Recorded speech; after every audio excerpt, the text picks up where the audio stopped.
Hello दोस्तों, हम discuss कर रहे हैं एलसीएम एचसीएफ। सारे कंसेप्ट में आपको एलसीएम एचसीएफ के ऑलरेडी बता चुका हूँ। देखिए, मैं हर टॉपिक की थ्योरी आपको पूरी एक्सप्लेन करता हूँ। अगर आप थ्योरी वाला पार्ट मिस करते हो तो क्वेश्चन करने में आपको दिक्कत होगी, क्योंकि मैं क्वेश्चन थोड़े अच्छे लेवल के कराता हूँ, इसमें कोई दो राय नहीं है। ठीक है बात? चलिए, तो 50 क्वेश्चन हम ऑलरेडी कर चुके हैं। मैंने इस सीट को 3 पार्ट में डिवाइड कर रखा था। सभी को पता है कि एलसीएम के क्वेश्चन अलग थे, फिर एचसीएफ के क्वेश्चन थे, और अभी जो हम लोग कर रहे हैं वो एलसीएम एचसीएफ के मिक्स क्वेश्चन कर रहे हैं। तो इसी सीरीज में 18 सवाल और हैं, तो ध्यान से करने हैं आपको। और जो मैं आपको ट्रिक्स यहाँ पे बता रहा हूँ वो आपको पेपर में अप्लाई करने की ऑप्शन का मैक्सिमम यूज करना होता है आपको एलसीएम एचसीएफ के क्वेश्चंस में। जैसे कि सवाल नंबर 51 आपके सामने, LCM and HCF of two 4-digit numbers are 19261 and 103. Find the sum of these two number. तो दो 4 अंकों की संख्याएं हैं, उनका LCM दे रखा है, उनका आपको HCF दे रखा है। तो आपसे पूछा है, उन संख्याओं का सम पूछा है। मुझे बताइए कि अगर संख्याओं का HCF 103 है तो क्या वो संख्याएं 103x और 103y नहीं होंगी? अगर HCF 103 है तो संख्याएं आपकी ये होंगी, जहां पर x और y क्या होगा? आपस में को प्राइम होगा। ठीक है, तो ये आपकी संख्या होंगी। अगर मैं इन दोनों संख्याओं का एलसीएम लूं तो संख्याएं होंगी क्या? 103xy। संख्याएं होंगी क्या? 103xy। और एलसीएम क्वेश्चन के अकॉर्डिंग देख कितना रखा है? 19261। ऐसा भी नहीं है कि आप हर सवाल को ऑप्शन से कर लेते, फिर कंसेप्ट की जरूरत ही क्या थी अगर हर सवाल ऑप्शन से हो जाता तो। ठीक है ना? उसके लिए आपको ये चीज जानना भी जरूरी है। तो देखिए, 103 से आप डिवाइड करोगे तो एक बार जाएगा, बच कितना जाएगा? 89। तो ये 8 बार जाएगा, 3 7 21, तो 7 टाइम्स जाएगा। तो एक्स वाई की वैल्यू कितनी आ गई आपकी? 187 आ गई, 187। ठीक है ना? चलिए, अब ये एक्स और वाई आपस पे को प्राइम नंबर है, उनमें कुछ भी कॉमन नहीं, तो दिमाग में चीज आती है कि एक्स 1 हो सकता है, वाई 187 हो सकता है, या फिर एक्स 11 हो सकता है, वाई 17 हो सकता है। 11 × 17 भी 187 होता है।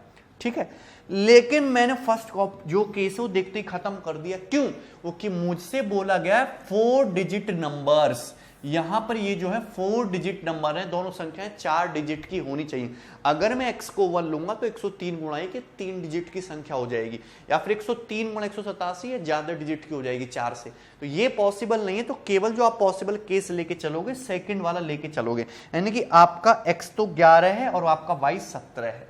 ठीक है ना? तो आपसे पूछा है दोनों संख्याओं का योग। जब आप दोनों संख्याओं का योग करोगे तो 103 कॉमन आ जाएगा, ब्रैकेट में x प्लस वाई बचेगा। x प्लस वाई कितना है आपका? 11 + 27 28 है। तो सम कितना आ जाएगा आपका? 2884, 2884। सम कितना आ जाएगा आपका? 2884 आपका सम हो जाएगा, जो कि फर्स्ट ऑप्शन है। बताइए, सरल सा सवाल है। चलिए आगे बढ़ेंगे।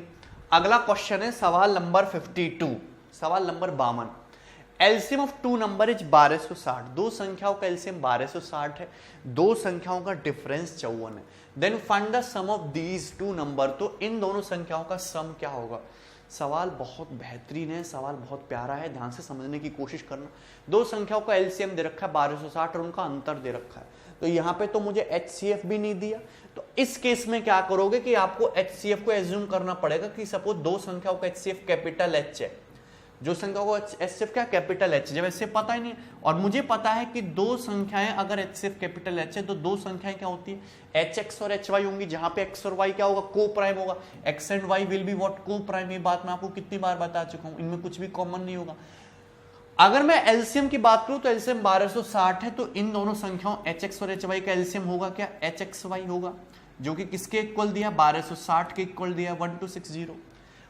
इन दोनों संख्याओं का अंतर 54 दिया, तो एच एक्स में से एच वाई को घटा लेते हैं तो अंतर ये आ जाएगा h × x - y। ये कितना दिया आपको? 54 दिया, ये 54 दिया है। बताइए, कोई समस्या इसमें? मेरे पास दो इक्वेशन है, अगर मैं इनको डिवाइड कर दूं तो मुझे मिलेगा क्या? इनको यहां से देखिए डिवाइड कर देते हैं, क्योंकि डिवाइड करने से फायदा होगा, एच कट जाएगा, बचेगा xy बटे x - y बराबर। इनको डिवाइड करोगे तो 18 7 126, 70 हो जाएगा, 18 3 54, 70 बटे 3 हो गया, 70/3 हो गया।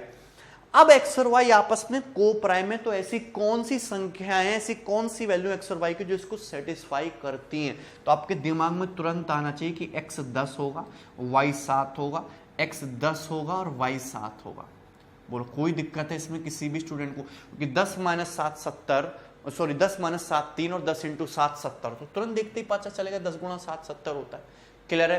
कोई समस्या हो रही है इसमें किसी भी स्टूडेंट को? यहां तक सभी को बात समझ में आ रही? तो x 10 आ गया, y 7 आ गया।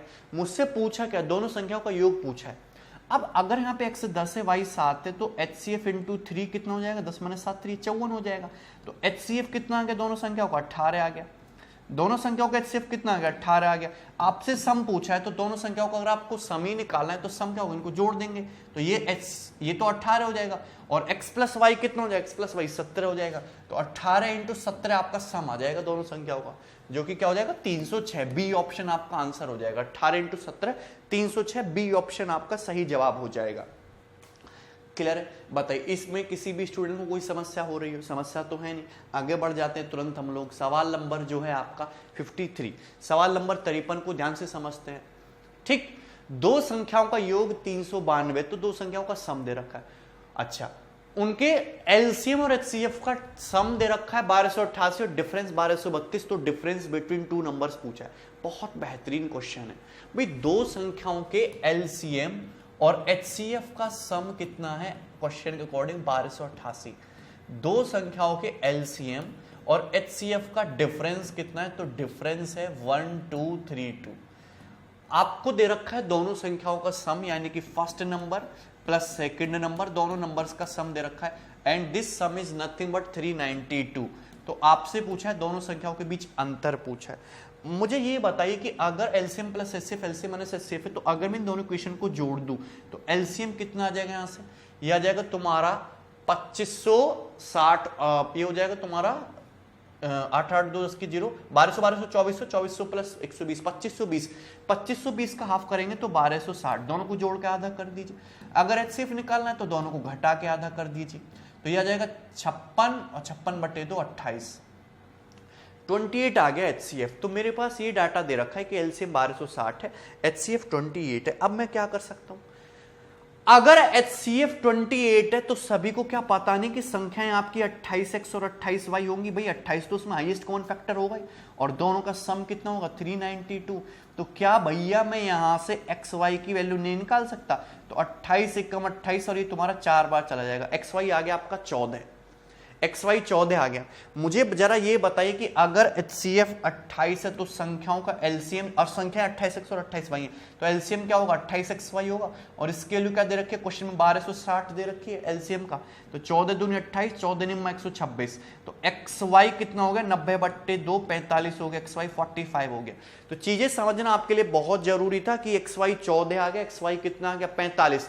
आपको हर एक हथियार का यूज कर रहा है। मुझे एलसीएम दे रखा है तो क्यों दे रखा है? क्योंकि चाहता है कि आप ये चीज लगाओ। मुझे सम दे रखा है, क्यों दे रखा है? क्योंकि आप ये चीज लगाओ। और फिर यहां से आप देखोगे तो साफ साफ पता चल जाएगा कि 9 पंजे 45 होता है और 9 प्लस 5, सॉरी 9 पंजे 45 होता है, यहाँ पे प्लस आएगा ना, ये प्लस आएगा, और 9 प्लस 5 14 होता है। यानी कि x 9 आ गया, y 5 आ गया। x 9 है, y 5 है। मुझे पूछा है संख्याओं का डिफरेंस। तो डिफरेंस कितना आ जाएगा? 28 into X minus Y, X minus Y 9 minus 5 4 हो गया, तो 28 चौका 112, डी ऑप्शन आंसर हो गया।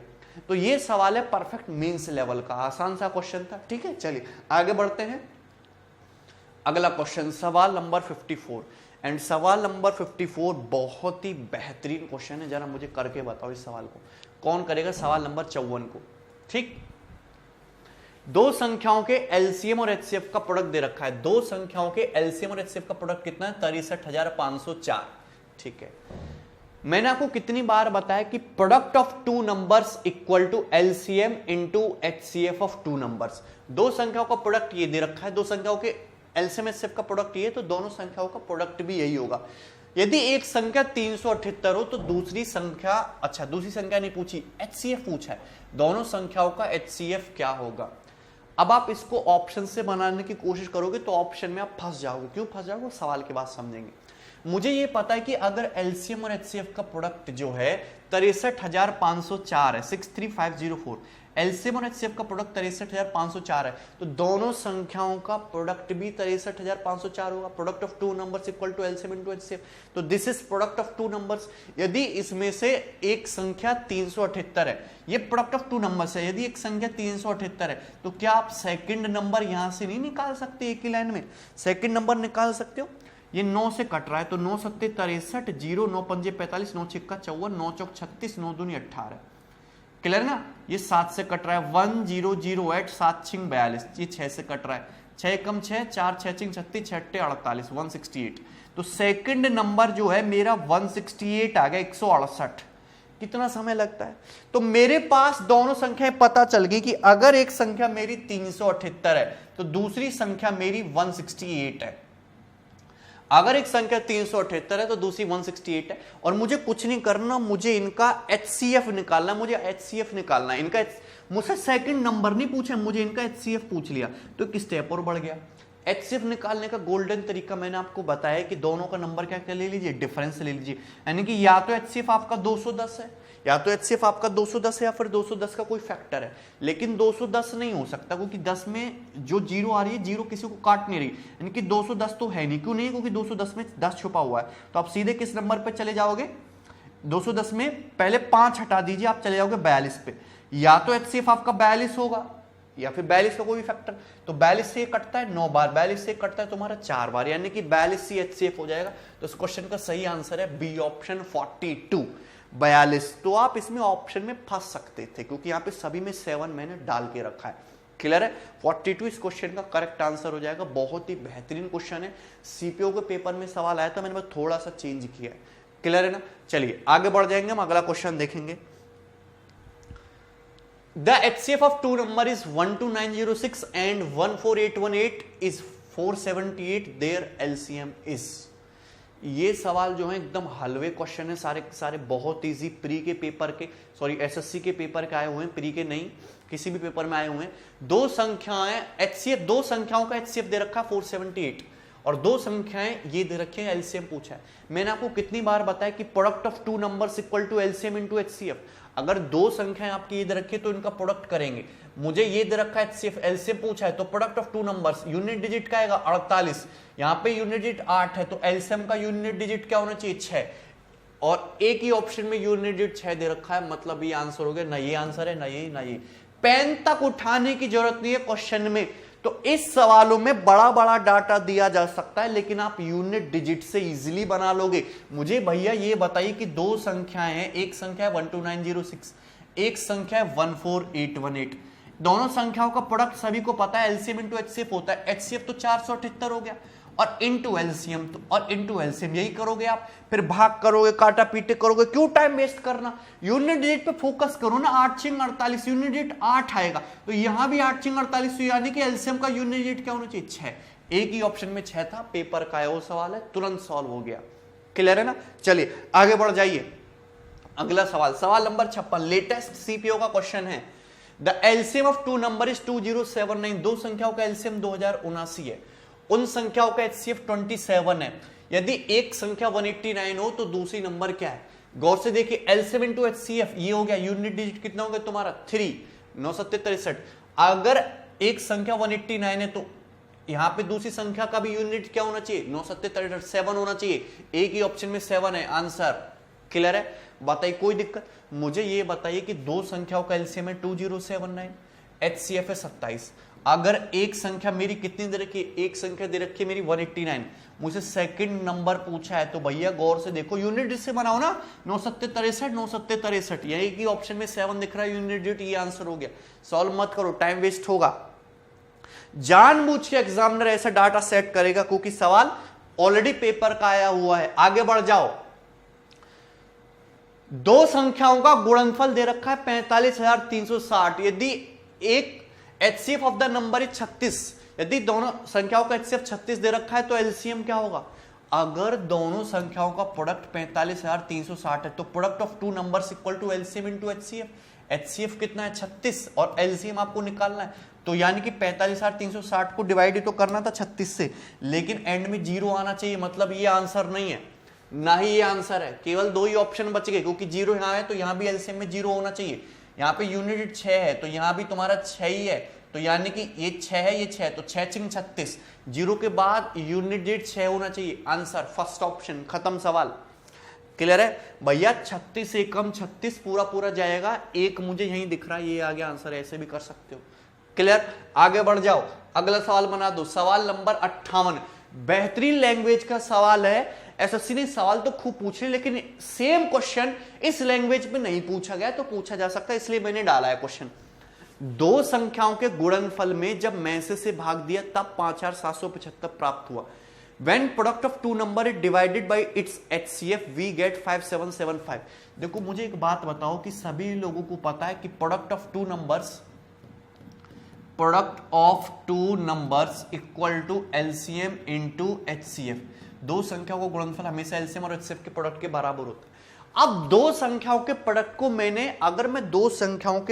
को अगर मैं HCF से भाग दूंगा तो बचेगा क्या? LCM बचेगा। यानी कि जो 5775 है, ये 5775 एक्चुअली ये है क्या? ये LCM है। क्या ये LCM है? But when it is divided by LCM we get 25। अब मुझे बताइए कि अगर मैं दो संख्याओं के प्रोडक्ट को LCM से भाग दूंगा तो क्या आएगा? HCF आएगा।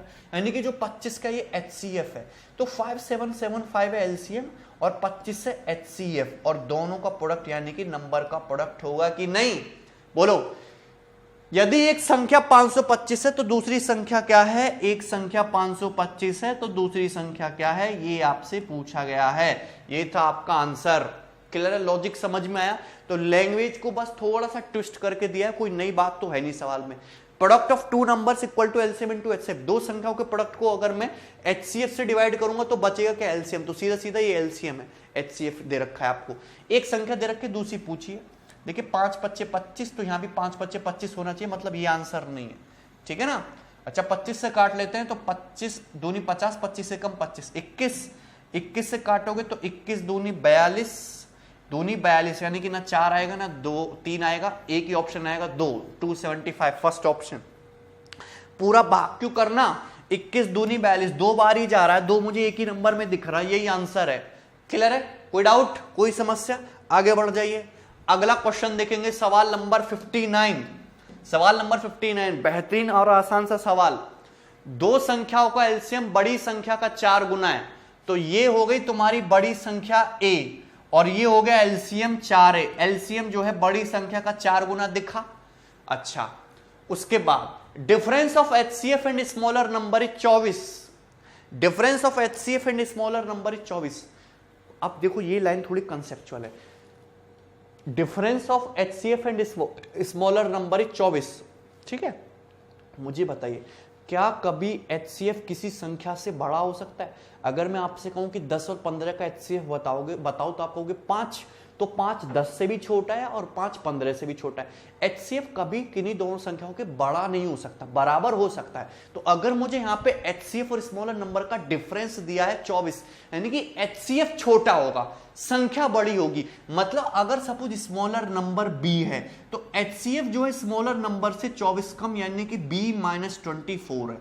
और सभी लोगों को पता है कि LCM गुणा HCF बराबर प्रोडक्ट ऑफ टू नंबर। बोलो बात समझ में आई?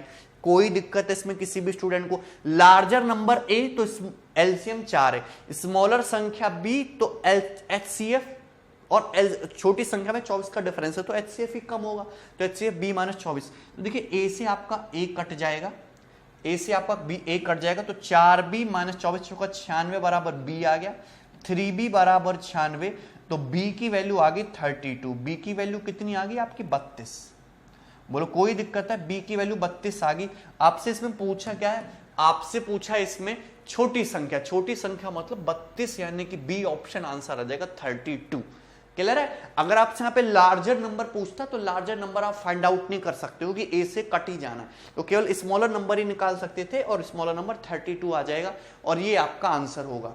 क्लियर है ना? सवाल आगे बढ़ जाइए, जल्दी से बनाएंगे क्वेश्चन हम। ओके, सवाल नंबर 60। सवाल नंबर 60 अगेन ए वेरी आसान क्वेश्चन।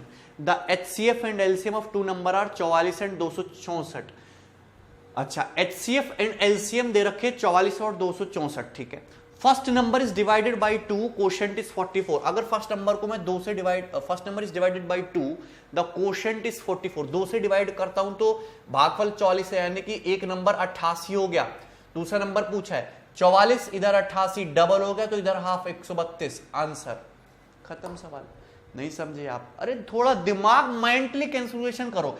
HCF कितना है? 44। LCM कितना है? 264। तो ये हो गया HCF गुणा LCM, हो गया HCF गुणा LCM। अगर मैं किसी संख्या को 2 से डिवाइड करूं और भागफल 24 बचे और रिमाइंडर 0 तो संख्या क्या 88 नहीं होगी? बताओ, संख्या 44 इंटू 2 88 होगी कि नहीं? 44 इंटू 2 होगी संख्या। मुझसे सेकंड नंबर पूछा है, मुझे बताइए कि यहां भी 44 है, यहां भी 44 है, अगर यहां पे 2 से गुणा हो रही है, यहां पे 264 है, तो यहां पे 264 का हाफ 132 नहीं होगा? 132 आंसर, वो मैंने मेंटली सोच लिया। क्लियर? कोई समस्या इसमें? ठीक है ना बात? आगे बढ़ जाइए, हम अगला क्वेश्चन करेंगे, सवाल नंबर 61, सवाल नंबर 61। इंपॉर्टेंट क्वेश्चन है और आसान सा सवाल है, ध्यान से बनाना है आपको। देखिए, if A and B are the HCF and LCM of two algebraic expression x and y। देखिए, A जो है LCM है और B क्या है आपका HCF है। A है HCF और B क्या है आपका LCM, सॉरी A HCF है B LCM है। दो एल्जेब्रिक एक्सप्रेशन है, A प्लस बी बराबर x plus Y. A plus B की वैल्यू किसके इक्वल दी है? x प्लस वाई के इक्वल दी है, तो a cube plus B cube का मान पूछा है। a cube plus B cube का मान पूछा है, तो देखिए यहाँ पे लीनियर पावर 1 है और यहाँ पे पावर 3 है। a cube plus B cube पूछा है, तो इतनी बात तो कोई भी बता सकता है कि मुझे कुछ भी नहीं करना, मुझे दोनों तरफ से पावर 3 करनी थी। जैसे ही पावर 3 करोगे तो एक ही लाइन में आंसर आ जाएगा, ये हो जाएगा a cube plus B cube plus 3ab into a plus B. Clear है ना? और यहां से क्या हो जाएगा भैया? यहां से हो जाएगा X cube plus Y cube plus 3xy into X plus Y. मैंने कुछ भी नहीं किया, हमने दोनों तरफ से पावर 3 कर दिया, क्यूब कर दिया। अब मुझे ये पता है कि अगर HCF LCM A और B है, संख्या x और y है, तो क्या a गुणा b equal to product of expression नहीं हो जाएगा? क्लियर है कि नहीं? अब क्वेश्चन में साफ साफ दे रखा है कि a प्लस बी की जो वैल्यू x प्लस वाई के बराबर है, a plus B X plus Y के बराबर है, तो a plus B X plus Y के बराबर है ही। 3 यहां भी है, 3 यहां भी है, ए बी और एक्स वाई दोनों का प्रोडक्ट बराबर है, यानी कि दोनों चीजें इक्वल होगी, कैंसिल आउट हो गया। A cube plus B cube किसके इक्वल आ गया? X cube plus Y cube के। D option answer, D option answer हो जाएगा। क्लियर? कोई दिक्कत इसमें? आसान सा सवाल था। आगे बढ़ जाइए, सवाल नंबर है 62, सवाल नंबर 62, बहुत इजी। दो संख्याओं का LCM 60 गुना है, तो क्वेश्चन में साफ साफ दिया है कि LCM is 65 times of HCF। LCM is 65 times of HCF। दो संख्याओं का जो LCM है वो HCF का 65 गुना है। यदि LCM और HCF का सम 1650 है और एक नंबर 125 है, तो दूसरा नंबर क्या है? एक नंबर 125 है तो दूसरा नंबर क्या है? ठीक है ना? अच्छा, वैसे तो ऑप्शन से भी सोच सकते हो, लेकिन मैं इसको डायरेक्टली भी आपको बता सकता हूं। ठीक है, पहले मैं कंसेप्ट ही बताता हूं, इसको कंसेप्ट से करिए, बेटर रहेगा। अगर LCM HCF का 65 गुना है और क्वेश्चन में मुझे साफ साफ दे रखा है कि LCM प्लस HCF कितना है? 1650। अब अगर LCM HCF का 65 गुना है तो 65 इंटू 65 प्लस 1 क्या हो जाएगा? 66 HCF हो गया ना, 66 टाइम्स ऑफ HCF हो जाएगा ना। This is 65 times of HCF plus HCF, तो 66 टाइम्स ऑफ HCF हो जाएगा इक्वल टू 1650। बोलो कोई दिक्कत है? दिक्कत तो है नहीं। तो 11 चिंग 66, 11 से 150, HCF कितना आ जाएगा आपका? 25 आ जाएगा, तो HCF आ गया 25। बोलो कोई दिक्कत? अब क्वेश्चन में कुछ है नहीं। अगर दो संख्याओं का HCF 25 है और LCM HCF का भी 65 गुना है, यानी कि LCM HCF का भी 65 गुना है, यानी कि 25 का भी 65 गुना है, तो ये है HCF, ये LCM। ये हो गया LCM और HCF का प्रोडक्ट। तो ये LCM और HCF का प्रोडक्ट दोनों संख्याओं के प्रोडक्ट के बराबर होना चाहिए। एक संख्या 125 है तो आपसे दूसरी संख्या ही तो पूछिए, इतना ही तो सवाल था। तो एंड में 0 आने का कोई मतलब है नहीं, क्योंकि यहाँ पे 5 5 5 है, तो यहाँ भी 5 5 ही होना चाहिए। 25 से 5 बार जाएगा, 25 से 5 बार, 65 गुणा 5 कितना आ जाएगा आंसर? 325। ए ऑप्शन आंसर हो गया। ए ऑप्शन इस सवाल का आंसर हो गया। सवाल बहुत ही ज्यादा सरल था, सवाल में कुछ भी नहीं था। तो ये वन लाइनर क्वेश्चन है LCM HCF के, जो पेपर में देखने को मिलते हैं और इनमें कुछ भी टफ नहीं है। ठीक है भैया, आगे बढ़ जाते हैं हम लोग। अगला सवाल हम लोग डिस्कस करेंगे।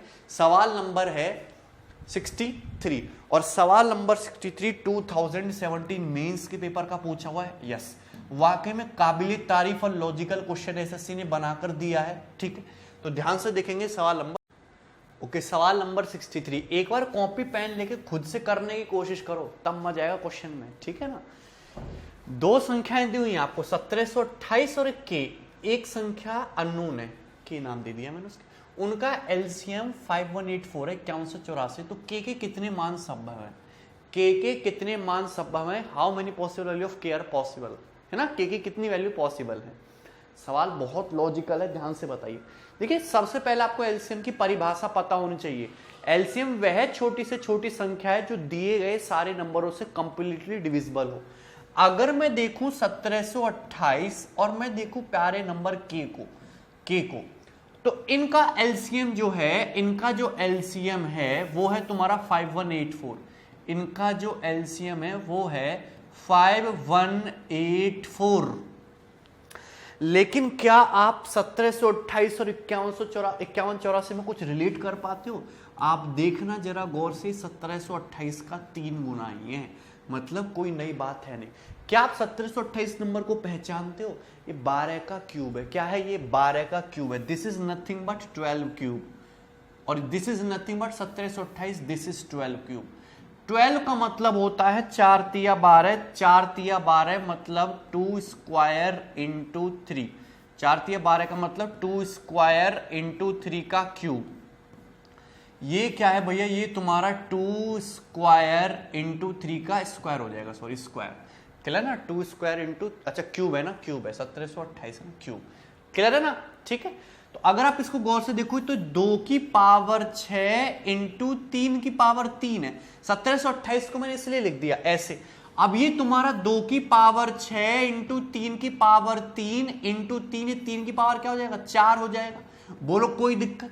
तो इस तरीके से मैंने क्या कर लिया, इनको प्राइम फैक्टर में ब्रेक करके लिख दिया। 1728 को मैंने ये लिख दिया, 1728 को मैंने प्राइम फैक्टर ये कर दिए, 5184 के मैंने ये कर दिए। बोलो कोई दिक्कत? कोई दिक्कत है इसमें? अब आपसे पूछा है के की क्या वैल्यू पॉसिबल है। सवाल बहुत ज्यादा लॉजिकल है। मुझे बताइए यहां पे 3 की हाईएस्ट पावर कितनी दिखती है? 3, लेकिन एलसीएम में 3 की पावर कितनी है? 4। तो जाहिर सी बात है कि ये जो नंबर के है इसमें 3 की पावर क्या रही होगी? 4 रही होगी, फिक्स है। 3 की पावर क्या रही होगी? इसमें 4 होगी। क्यों? अगर आप 3 की पावर 3 और 3 की पावर 4 का एलसीएम लोगे तो ही 3 की पावर 4 आएगा। अगर यहां पे 3 की पावर आपने 4 से कम की, 3 की या 2 की, तो फिर 3 की पावर 3 हो जाएगा एलसीएम। अगर आपने पावर 3 की पावर 4 से बढ़ाई तो एलसीएम 3 की पावर 4 से बढ़कर 3 की पावर 5 है, 3 की पावर 6 हो जाएगा। तो आपको यह बात गौर करनी थी कि अगर इन दोनों संख्याओं का एलसीएम ये है, तो अगर यहां पे 3 की पावर 3 है, एलसीएम में 3 की पावर 4 है, तो समथिंग इस नंबर में ये कंपलसरी है कि यहां पे 3 की पावर क्या हो? 3 हो। यहां पे 3 की पावर क्या हो? सॉरी 3 की पावर क्या हो? यहां पे 4 हो। क्लियर है? कोई दिक्कत इसमें? अदरवाइज आप 3 की कोई भी वैल्यू पावर पुट करके देखिए, एलसीएम ये नहीं आ पाएगा। चलिए अब एक चीज गौर करिए कि यहां पे 2 की हाईएस्ट पावर कितनी है? 6। यहां भी 2 की हाईएस्ट पावर कितनी है? 6। तो इस के में क्या 2 की पावर 6 होना जरूरी है? नहीं। यहां पर चाहे 2 की पावर हो ही ना, चाहे 2 प्रेजेंट ही ना हो, चाहे 2 की पावर 0 हो, चाहे 2 की पावर 1 हो, चाहे 2 की पावर 2 हो, चाहे 2 की पावर 3 हो, चाहे 2 की पावर 4 हो, चाहे 2 की पावर 5 हो, चाहे 2 की पावर 6 हो। 2 की पावर 6 से तो ज्यादा नहीं ले सकते। तो यहां पे जो के की जो पॉसिबल वैल्यू आएंगी, ये सारी जो वैल्यूज है ये के की पॉसिबल वैल्यूज होंगी। मतलब के में 3 की तो वैल्यू होनी, 3 की तो पावर होनी चाहिए 4, लेकिन 2 की जो पावर है वो 0 से लेकर 6 तक कुछ भी हो सकती है। 2 की जो पावर है वो 0 से लेकर 6 तक कुछ भी हो सकती है। अगर यहां पे 2 की पावर 0 भी है तो, लेकिन यहां पे तो 2 की पावर 6 है, एलसीएम में अभी भी 2 की पावर 6 आएगा। यहां पे बेशक 3 की पावर 3 है, लेकिन के में तो 3 की पावर 4 है, एलसीएम में 3 की पावर 4 आएगा। तो टोटल 1 2 3 4 5 6 7 के की टोटल 7 वैल्यू पॉसिबल होंगी, और 7 इस सवाल का आंसर होगा डी ऑप्शन। सवाल बहुत अच्छा और लॉजिकल एसएससी के पेपर में पूछा गया है, आपके सामने है, समझ में आया होगा सभी को। ठीक, आगे बढ़ जाते हैं। अगला सवाल हम लोग देखते हैं। सवाल नंबर है 64। सवाल नंबर 64 बहुत लॉजिकल क्वेश्चन है, गौर से समझने की कोशिश करेंगे मेरे भाई। आसान सही सवाल है। The least number of square tiles required which can cover 46.61 meter long and 33.1 meter wide room floor completely. तो आपके पास एक रूम का फ्लोर है, आपके पास एक रूम फ्लोर है जिसमें 46.61 मीटर, 46.61 मीटर तो उसकी लंबाई है, और 33.18 मीटर इसकी चौड़ाई है। अब उसमें क्या बिछानी है, मुझको वर्गाकार टाइल बिछानी है। इसमें क्या बिछानी है, मुझको इस तरीके से वर्गाकार टाइल बिछानी है जो इस फ्लोर को कंप्लीटली कवर कर दे। इस तरीके से वर्गाकार टाइल बिछानी, लेकिन जो मुझे स्क्वायर टाइल इसमें बिछानी वो लीस्ट नंबर होनी चाहिए। Least number of square tiles क्या होगा, लीस्ट नंबर क्या होगा, जो मैं अगर मुझे इन वर्गाकार टाइल्स का लीस्ट नंबर चाहिए तो लीस्ट नंबर के लिए मुझे इन स्क्वायर टाइल्स के साइज को क्या लेना पड़ेगा, मैक्सिमम लेना पड़ेगा। मुझे इन टाइल्स के साइज को क्या लेना पड़ेगा, मैक्सिमम लेना पड़ेगा। यानी कि इन टाइल्स का जो एरिया होगा, इन टाइल्स का जो एरिया होना चाहिए, आप मेरी बात समझो, इन टाइल्स का जो एरिया होना चाहिए, ये जो साइड होनी चाहिए, इन टाइल्स की जो साइड होनी चाहिए वो फिर मैक्सिमम होनी चाहिए। अगर मुझे वर्गाकार का एरिया मैक्सिमम बनाना है इस स्क्वायर का, तो साइड मैक्सिमम होनी चाहिए। तो साइड क्या होगी, इसकी लंबाई और चौड़ाई का क्या होना चाहिए, HCF होना चाहिए। लंबाई और चौड़ाई का क्या होना चाहिए, HCF होना चाहिए। तो मेरा जो टारगेट है यहां पर कुछ भी नहीं है, वो 46.61 और 33.18 का क्या निकालना था, मुझे HCF निकालना था, हाईएस्ट कॉमन फैक्टर निकालना था। अगर मैं यहाँ पे 100 से मल्टीप्लाई कर दूंगा तो ये हो जाएगा बटे 100। अगर यहां भी मैं सेम नंबर 100 से मल्टीप्लाई करूंगा तो ये भी हो जाएगा बटे 100। मुझे निकालना है HCF। HCF निकालने का तरीका सभी को पता है। क्या है तरीका कि न्यूमरेटर का तो निकाल लोगे क्या आप एलसीएम, और न्यूमरेटर का क्या निकालोगे आप, अगर आपको यहां पे क्या निकालना है, HCF निकालना है, HCF। तो न्यूमरेटर का तो निकालोगे आप HCF और डिनोमिनेटर का क्या निकाल लोगे, LCM। तो सबसे पहले हम यहाँ पे 4661 और 3318 का क्या निकालते हैं, HCF। तो यहाँ पर जो होगा आपका डिवीजन मेथड बेस्ट होगा मेरे हिसाब से, वो कि नंबर काफी बड़े बड़े हैं। तो सवाल अच्छा है। 3318 से डिवाइड करिए सक्सेसिवली 4661 को तो कितनी बार जाएगा, एक बार जाएगा। 3318, 11 में से 8 गया 3, 5 में से 1 गया 4, 6 में से 3 गया 2 और 6 में से 3 गया 3, ये आ जाएगा 1343। 1343 से सक्सेसिवली डिवाइड करेंगे 3318 को तो कितनी बार जाएगा, 2 बार जाएगा। 86, 13 दूनी 26, 8 में से 6 गया 2, 11 में से 8 गया 3, 12 में से 6 गया 12 और 12 में 6 गया 6, 632। 632 को फिर से डिवाइड करेंगे 1343 से तो कितना जाएगा, 2 बार 64 और ये तुम्हारा कितना हो जाएगा 12। 13 में से 4 गया 9, 12 में से 6 गया, 13 में से 4 गया 9 और ये तुम्हारा ओके यहाँ पे बच जाएगा 13 में 6 गया 7, 79 से फिर से डिवाइड करेंगे 632 को तो ये चला जाएगा पूरा 8 बार चला जाएगा। ठीक है, कोई दिक्कत हो रही है इसमें किसी भी स्टूडेंट को? 8 9 72 का 2 वहां से लेके 7, 8 7 56 और 7 ये कितना हो जाएगा तुम्हारा 63। 8 बार चला गया पूरा। कोई दिक्कत इसमें किसी भी स्टूडेंट को? और ये तुम्हारा फाइनल डिवीजर है 73 यानी 79 ही क्या होगा, HCF। तो न्यूमरेटर का तो HCF हो गया 79, डिनोमिनेटर का LCM 100 और 100 का LCM 100 हो गया तो 79/100 यानी कि 0.79 क्या 0.79 यानी कि इस स्क्वायर टाइल की जो साइड आ गई, इस स्क्वायर टाइल्स की जो साइड आ गई वो 0.79 मीटर होनी चाहिए। कितनी होनी चाहिए, 0.79 मीटर। बताइए कोई दिक्कत इसमें किसी भी स्टूडेंट को? यहां तक सभी को बात क्लियर है? मुझे स्क्वायर का एरिया मैक्सिमम चाहिए तो मैंने साइड को मैक्सिमम रखा। साइड क्या होगी, लंबाई और चौड़ाई का HCF 0.79 मीटर। क्लियर है ना? लेकिन मुझसे पूछा है कि नंबर ऑफ टाइल्स कितनी लगेंगी।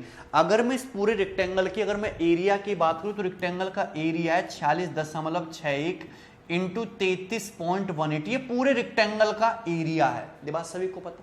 अगर मैं टाइल्स की साइड की बात करूं तो टाइल्स की साइड 0.79 है तो एक टाइल का जो एरिया होगा वो 0.79 गुणा 0.79 होगा।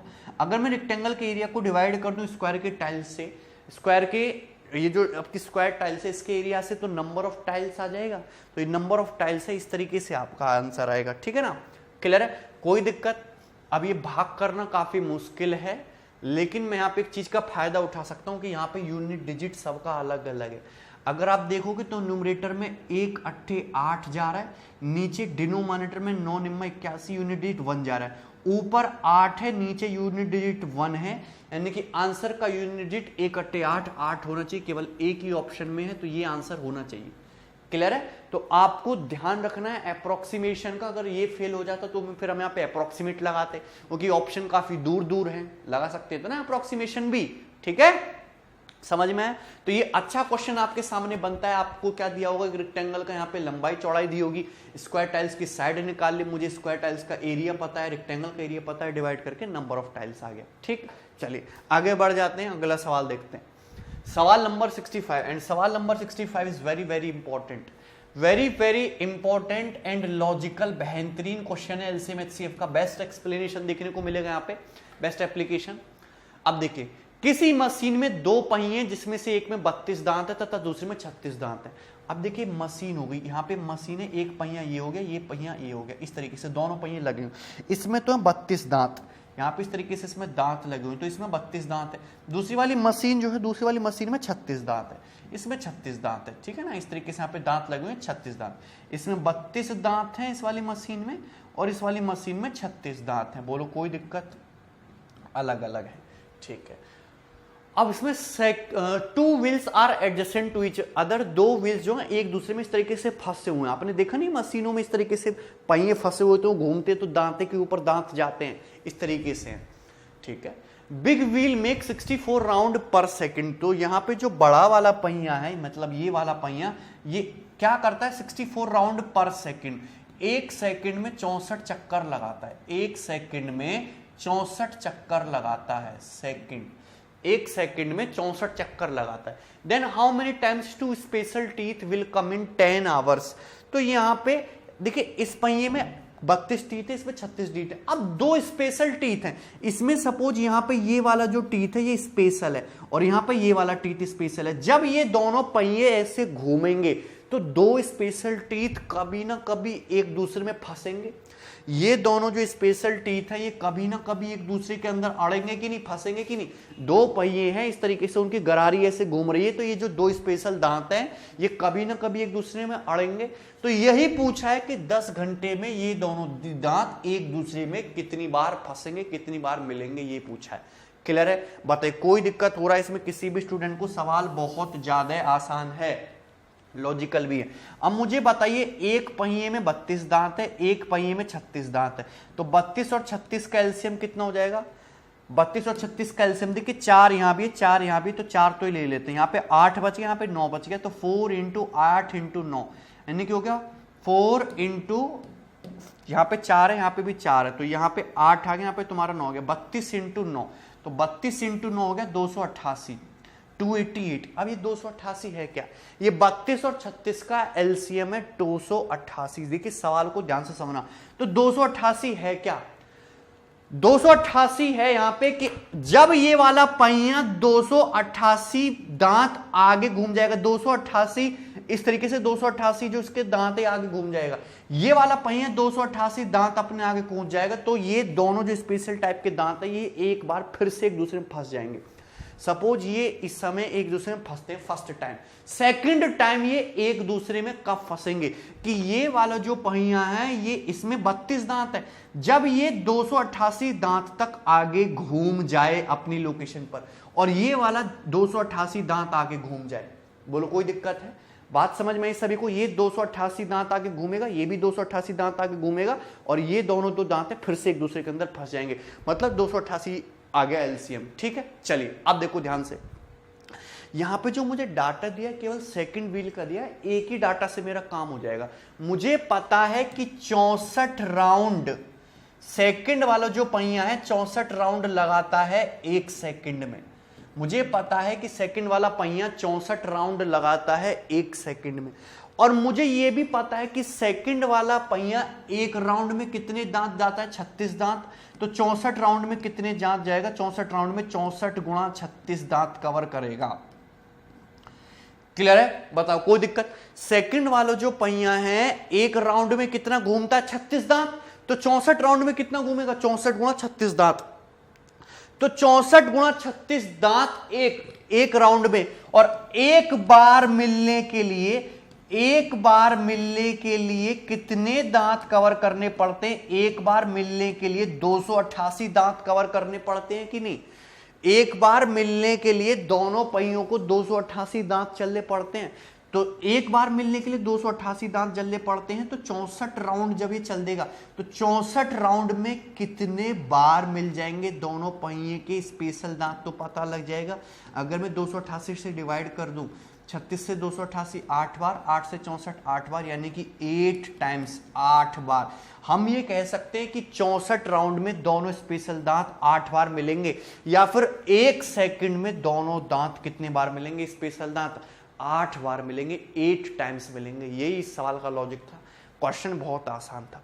8 बार मिलेंगे 1 सेकंड में, तो 1 सेकंड में 8 बार, 1 सेकंड में 8 बार हो गया, ये हो गया। तो 60 सेकंड में इतनी बार मिलेंगे, तो 60 मिनट में इतनी बार मिलेंगे, तो फिर 10 घंटे में इतनी बार मिलेंगे, ये आ जाएगा 6 36 8 कितना हो जाएगा तुम्हारा 288, और 288 के आगे 1 2 3 0 3 0, यानी कि सी डी ऑप्शन जो ये आंसर होगा। डी ऑप्शन आपके इस सवाल का आंसर होगा। बताइए कोई दिक्कत है इसमें? भाई ये ऑप्शन तो देखते ही हटा सकते थे, ये वाला और ये वाला। ओके, मुझे 60 60 तो दिख ही रहा ही था, 6 36, तो 36 में देखो ना तो ये काट रहा है ना 36 इसको काट रहा है, तो 2 ऑप्शन तो देखते ही हटा सकते थे। समझ में है? एक बार मैं फिर से रिपीट कर रहा हूं कि 2 स्पेशल टाइप के दांत, 2 स्पेशल टाइप के पहिए, इसमें 32 दांत है, इसमें 36 दांत है, उसमें भी 2 स्पेशल टाइप के दांत बना दिए। अब ये दोनों दांत सपोज एक बार मिले, नेक्स्ट टाइम ये कब मिलेंगे? जब ये 32 का और 36 का एलसीएम 288 होता है।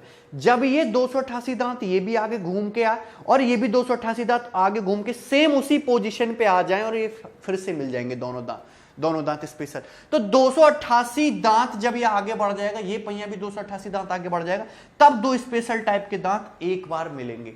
लेकिन सेकंड जो पहिया है वो 64 राउंड लगाता है 1 सेकंड में, तो 64 राउंड 1 सेकंड में, तो 64 राउंड में कितने दांत कवर करेगा? 64 गुणा 36, 64 राउंड में इतने दांत कवर करता है। एक बार मिलने के लिए केवल 288 दांत कवर करना जरूरी है, तो 64 राउंड में कितनी बार मिल जाएंगे 2 स्पेशल दांत? 8 बार, यानी कि 1 सेकंड में 8 बार, तो 10 घंटे में इतने बार। क्लियर? समझ में है? चलिए आगे बढ़ जाइए। देखिए अब मैं आपके सामने बहुत सिंपल सा कंसेप्ट डिस्कस करता हूं। इस पे एसएससी में 3-4 सवाल पूछे गए हैं, उसमें से 2 सवाल मैंने ले भी लिए आपके सामने, और बाकी 2 सवाल आपको किरण वाली बुक में मिल जाएंगे, वहां से सॉल्व भी कर सकते हो। ठीक है ना? तो ध्यान से समझिए कंसेप्ट क्या है। जैसे पहले मैं एग्जाम्पल से समझाता हूँ, फिर मैं स्टेटमेंट की फॉर्म में लिख भी दूंगा। अब जैसे सपोज मैंने आपके सामने 2 नंबर लिए 75 और 40, मैंने आपके सामने 2 नंबर लिए 75 और 40। बोलो कोई डाउट है? हमने आपके सामने 2 नंबर ले लिए इस तरीके से 75 और 40। क्लियर है ना? कोई डाउट इसमें? सभी को बात समझ में आ रही होगी। ठीक है, अच्छा अगर मैं इन दोनों नंबरों का डिफरेंस लूं तो इन दोनों नंबरों का डिफरेंस आएगा 35। तो अगर मैं 35 से 75 को डिवाइड करूंगा तो रिमाइंडर क्या बचेगा तुम्हारा? 5 शेषफल बचेगा। अगर मैं 35 से 40 को डिवाइड करूंगा तो रिमाइंडर कितना बचेगा? तो भी रिमाइंडर 5 बचेगा। अच्छा 35 का ही एक फैक्टर होता है तुम्हारा 7। अगर मैं 7 से 75 को डिवाइड करूंगा, 7 से 75 को डिवाइड करूंगा तो रिमाइंडर कितना बचेगा? 5, और 40 को डिवाइड करूंगा तो भी रिमाइंडर कितना बचेगा? 5। अच्छा 35 का ही एक फैक्टर होता है तुम्हारा 5। अगर 5 से मैं 75 को डिवाइड करूंगा तो पूरा डिवाइड होगा, रिमाइंडर क्या बचेगा? 0। और मैं 5 से 40 को डिवाइड करूंगा, पूरा डिवाइड होगा, रिमाइंडर होगा 0। क्लियर है? तो क्या आपने एक चीज ऑब्जर्व करी यहां पे कि अगर मैं किन्हीं भी 2 संख्याओं के डिफरेंस से, अगर मैं किन्हीं भी 2 संख्याओं के डिफरेंस से जो कि 35 है, या तो मैं किन्हीं संख्याओं के डिफरेंस से या फिर डिफरेंस के किसी फैक्टर से अगर मैं उन दोनों संख्याओं को डिवाइड करूं तो रिमाइंडर हर केस में सेम आएगा। रिमाइंडर हर केस में क्या आएगा? आपके पास सेम आएगा। बोलो कोई दिक्कत है इसमें किसी भी स्टूडेंट को? बात समझ में आई है? अगर मैं किन्हीं भी 2 संख्याओं के डिफरेंस से, आपने देखा मैंने डिफरेंस लिया 35 से इसको डिवाइड करो, इसको डिवाइड करो, रिमाइंडर बराबर आएगा, या 35 के किसी फैक्टर से चाहे इसको डिवाइड करो चाहे इसको डिवाइड करो, रिमाइंडर बराबर आएगा। किन्हीं भी 2 संख्याओं के डिफरेंस से अगर मैं उन दोनों संख्याओं को डिवाइड करूं तो प्रत्येक दशा में शेषफल क्या आएगा? आपका बराबर आएगा। ये चीज मैंने ऑब्जर्व करी। ठीक है, क्लियर है? तो ये कंसेप्ट होता है जो आपको याद रखना है। ठीक है ना? आप देखिए ध्यान से सुनिए, मैं एक बार फिर इसको मैथमेटिकल फॉर्म में लिख भी देता हूं। If two numbers are divided by their difference individually, if 2 numbers are divided by their difference individually, clear है? If two numbers are divided by their difference individually, then remainder will be same in each case. Then remainder will be same in each case. ठीक है ना? Then remainder will be same in each case. ठीक है भैया, बात समझ में? देखिए बहुत सिंपल सी बात सी. If two numbers are divided by their difference, अगर दो संख्याओं के डिफरेंस को और दो संख्याओं के डिफरेंस अगर मैं उन दो संख्याओं को डिवाइड करूं इंडिविजुअली, तो हर केस में रिमाइंडर क्या आएगा आपका? सेम आएगा. ठीक है, क्लियर है? कोई डाउट है इसमें? ये स्टेटमेंट है, आप कॉपी में छाप लेंगे. ठीक है. अच्छा, मैं ये बात 3 नंबर पर भी लगा सकता हूं, जिसमें आपके सामने 3 नंबर लिख दूं. मैंने लिख दिया सपोज 96, मैंने लिख दिया यहाँ पे 108, और मैंने लिख दिया सपोज यहाँ पे 96, 108, और मैंने लिख दिया सपोज यहाँ पे क्या लिख देते हैं 140. ऐसे कर लेते हैं 140. ठीक है, 96, 108 और हमने लिख दिया 140. ठीक है. अब देखिए 96 और 108 का डिफरेंस कितना आता है, तो आप कहेंगे ये 4 हो गया, ये 8 हो गया, 12 हो गया. आप कहेंगे कि 140 और 108 का डिफरेंस कितना है, तो आप कहेंगे 32 हो गया. मैं कहता हूं कि 140 और 96 का डिफरेंस कितना आता है, तो आप कहोगे 44 हो गया. कितना होगा? 44 हो गया. बोलो कोई डाउट है? समझ में आया ना सभी को? तो अगर मैं यहां पे ये 12 डिफरेंस आया, यहां से इन दोनों संख्याओं का डिफरेंस 32 है और इन दोनों का डिफरेंस 44 है. अगर मैं इन तीनों डिफरेंसेस, ये तीनों संख्याओं के डिफरेंसेस हैं आपस में, अगर मैं इन डिफरेंसेस का HCF ले लूं, HCF क्या आ जाएगा डिफरेंसेस का? यहां पे HCF आ जाएगा तुम्हारा 4. तो अगर मैं 4 से इन तीनों संख्याओं को डिवाइड करूंगा तो हर बार रिमाइंडर बराबर आएगा. अगर मैं 4 के किसी फैक्टर से भी इसको डिवाइड करूंगा तो रिमाइंडर बराबर आएगा हर केस में. क्लियर है? तो 3 संख्याओं के केस में आपको इस तरीके से करना होगा. जैसे मैं क्वेश्चन से आपको दिखाता भी हूं, ध्यान से सुनिए. देखिए क्या दिया, इफ द नंबर 2270, पेपर का आया हुआ सवाल है. आपके सामने 3 नंबर दिए हुए, 2270, 3739, 6677, divided by any number of 3 digits. इन तीनों संख्याओं को 3 अंकों की किसी संख्या से डिवाइड किया जाता है. The remainder comes the same, और रिमाइंडर हर केस में बराबर आता है. फाइंड द नंबर, वो नंबर बताइए और रिमाइंडर भी बताइए. ठीक है. तो चूंकि इस सवाल में ऑप्शन दे रखे हैं, तो सवाल मैं बहुत आसानी से बना लूंगा, लेकिन मेथड से कैसे बनाते पूरा वो मैं आपको बता देता हूं. भैया अगर मैं यहाँ पे इन दोनों नंबर का डिफरेंस निकालूं, इन दोनों नंबर का डिफरेंस निकालूं, तो दोनों नंबर का डिफरेंस आएगा, ये हो जाएगा तुम्हारा 9 में से 9 हो गया, 13 में से 7 गया 6, 6 में से 2 गया 4, 1469 हो गया. अगर मैं इन दोनों का डिफरेंस निकालूं तो 17 में से 9 गया 8, 6 में से 3 गया 3, 16 में से 7 गया 9, 5 में से 3 गया 2, 2938. अगर मैं इन दोनों नंबर का डिफरेंस निकालूं, 7 में 0 गया 7, 0, 6 में से 2 गया 4, 4407. तो ये 3 नंबर आए. तो ये 3 नंबर आए आपके सामने. तो मैंने कुछ भी नहीं किया, मैंने इन तीनों संख्याओं का क्या लिया, इस तरीके से डिफरेंस लिया. मैंने डिफरेंस लिया. डिफरेंस किस तरीके से लिया? फर्स्ट 2 नंबर्स का, लास्ट 2 नंबर्स का, और फर्स्ट और लास्ट नंबर का.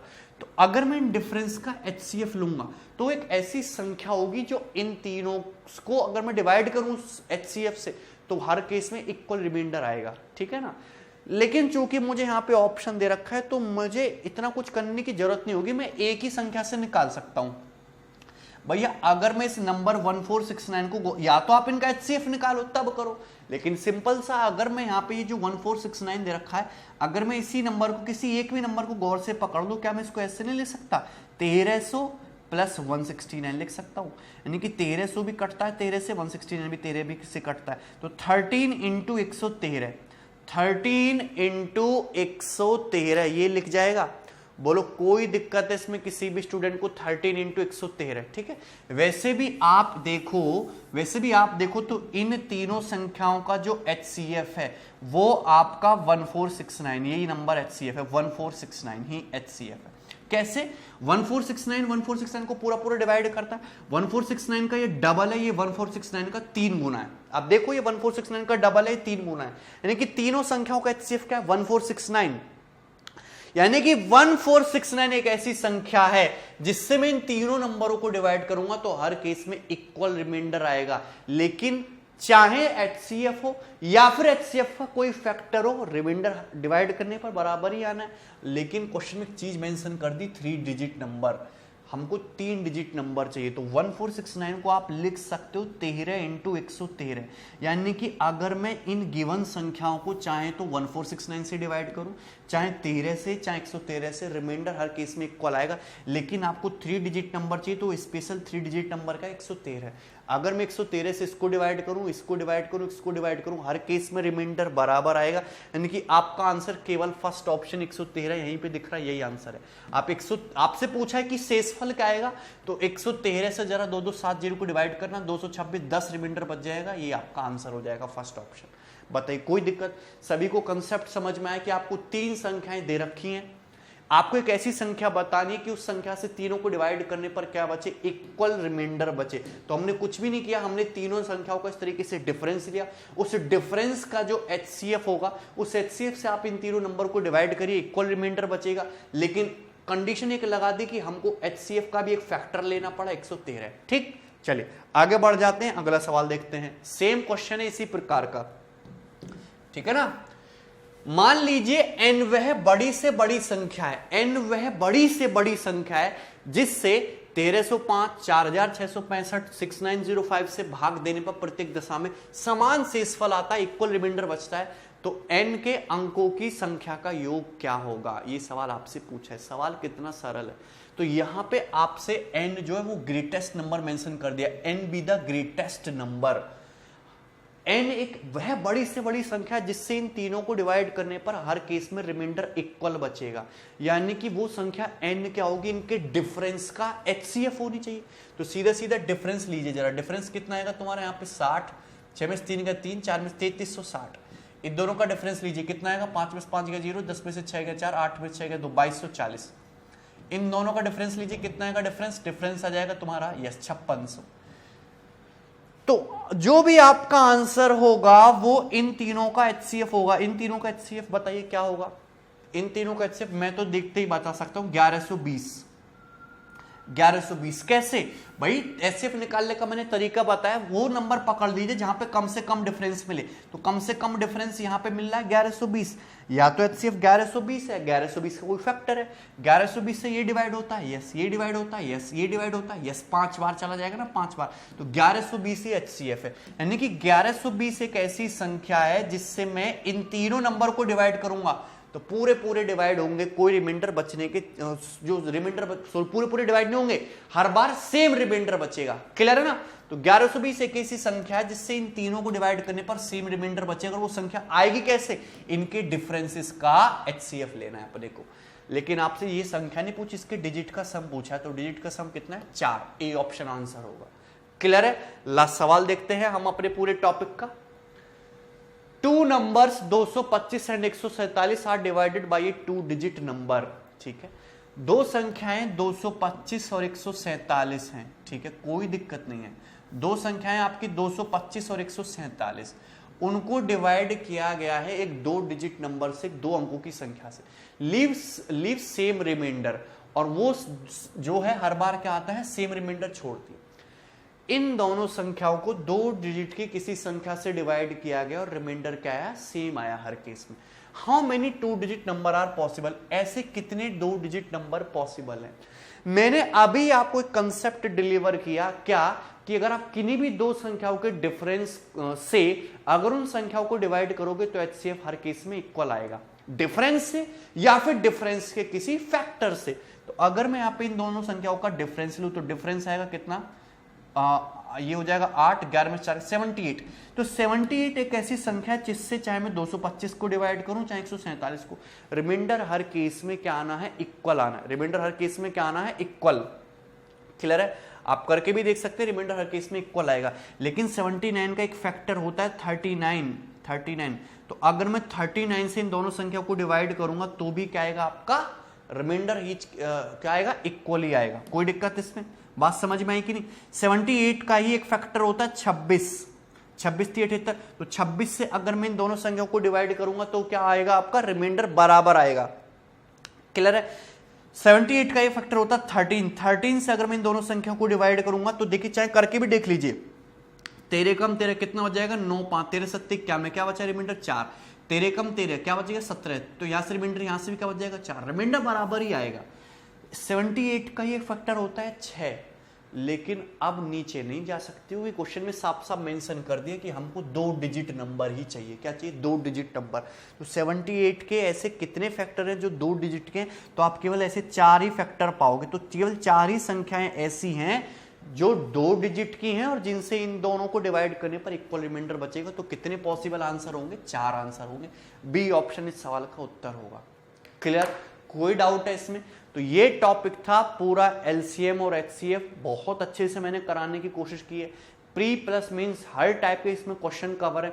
हालांकि बुक में आप देखोगे तो बुक में आपको 150 के आसपास सवाल देखने को मिलेंगे, लेकिन वो रिपीटेड पैटर्न के होते हैं, उनमें आधे पैटर्न होते भी नहीं। मैंने हर टाइप का सवाल कवर किया, बेशक एक ही सवाल लिया। तो आपको इसको अच्छे से रिवाइज करना है। प्री के पेपर में भी सवाल एलसीएम एचसीएफ एक ऐसा टॉपिक है इसमें प्री में ही सवाल बनता है। मींस में मुश्किल है कि हर शिफ्ट में सवाल बने, लेकिन प्री में जरूर बनेगा। ठीक है, तो इसका रिवीजन करेंगे, ध्यान रखेंगे। बाय।